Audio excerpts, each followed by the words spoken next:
ತುಮಕೂರು ರಾಮಕೃಷ್ಣ ವಿವೇಕಾನಂದ ಆಶ್ರಮ ಹಾಗೂ ಶಿರಾದ ರಾಮಕೃಷ್ಣ ಶಾರದಾ ಸತ್ಸಂಗ ಕೇಂದ್ರದ ಸಂಯುಕ್ತಾಶ್ರಯದಲ್ಲಿ ನಗರದ ಮಂಜುಶ್ರೀ ಕನ್ವೆನ್ಷನ್ ಹಾಲ್ನಲ್ಲಿ ಹಮ್ಮಿಕೊಳ್ಳಲಾಗಿದ್ದ ವಿಶೇಷ ಕಾರ್ಯಕ್ರಮದಲ್ಲಿ ಸ್ವಾಮಿ ವೀರೇಶಾನಂದ ಸರಸ್ವತಿ ಅವರು ಮಾತನಾಡಿದರು. ವಿದ್ಯಾರ್ಥಿಗಳು ತಾವು ಗಳಿಸುವ ಜ್ಞಾನ ಮತ್ತು ಸಾಮರ್ಥ್ಯವನ್ನ ಸಮಾಜದ ಹಿತಕ್ಕಾಗಿ ಬಳಸುವ ಮನೋಭಾವವನ್ನ ಶಿಕ್ಷಕರು ಮೂಡಿಸಬೇಕು. ಜೀವನದ ಸವಾಲುಗಳನ್ನ ಸಕಾರಾತ್ಮಕವಾಗಿ ಎದುರಿಸುವ ವಿವೇಕವನ್ನ ಶಿಕ್ಷಣದ ಮೂಲಕ ರೂಪಿಸಬೇಕೆಂದು ಅವರು ತಿಳಿಸಿದರು. ಶಿಕ್ಷಕರು ವಿದ್ಯಾರ್ಥಿಗಳಿಗೆ ಕೇವಲ ಪಠ್ಯ ಜ್ಞಾನ ಅಷ್ಟೇ ಅಲ್ಲದೆ ಜೀವನ ಮೌಲ್ಯಗಳು, ವಿವೇಕ ಮತ್ತು ಸಮಾಜಮುಖಿ ಚಿಂತನೆಗಳನ್ನ ಬೆಳೆಸುವಂತಹ ಶಿಕ್ಷಣ ನೀಡಬೇಕು ಎಂದರು.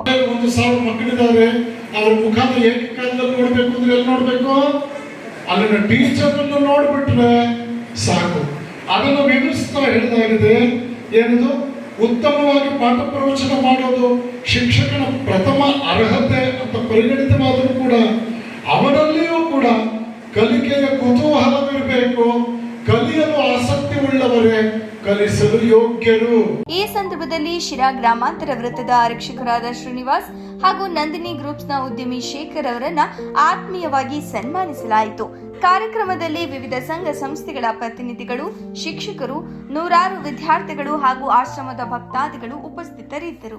ಕರ್ನಾಟಕದಲ್ಲಿ ಶಿರಾ ಮಗುವಿನ ಹತ್ರ ಇರುವಷ್ಟು ಸಂಪದ್ಭರಿತವಾದ ಉಕ್ತಿಗಳು ಅಪರೂಪ. ಬೆಂಗಳೂರಿನಲ್ಲೂ ಕೂಡ ಕಷ್ಟ ನೋಡಿ. ಎಲ್ಲ ಆಯಾಮಗಳಲ್ಲಿ ಈ ಪುಸ್ತಕ ಮೂಡಿ ಬಂದಿದೆ.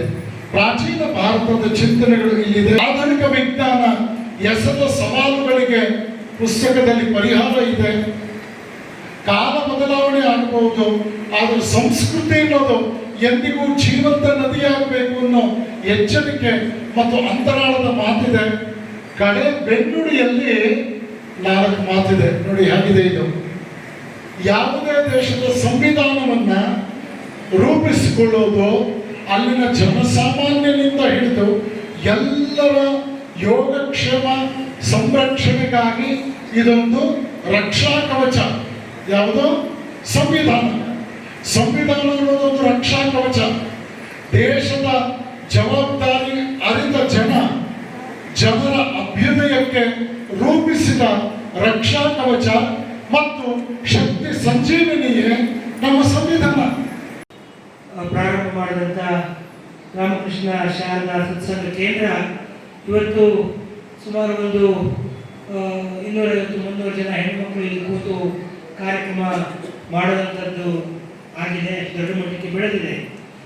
ಇದನ್ನು ಮುಂದುವರೆದು ಕೆಲವೊಂದು ಕಡೆ ನಮಗೆಲ್ಲ ಒಂದು ರೀತಿ ನಮಗೆ ಏನು ಸ್ವಾಮೀಜಿಗಳ ಆಶಯದಂತೆ ನಾವು ಸ್ಪಂದಿಸಬೇಕಾದ ರೀತಿಯಲ್ಲಿ ಸ್ಪಂದಿಸೋದಕ್ಕೆ ಆಗಿಲ್ಲ. ನಾನು ಸ್ವಾಮೀಜಿಗಳಲ್ಲಿ ವಿನಂತಿ ಮಾಡಿದ್ದೆ. ಸ್ವಾಮೀಜಿ ತುಮಕೂರಿನಲ್ಲಿ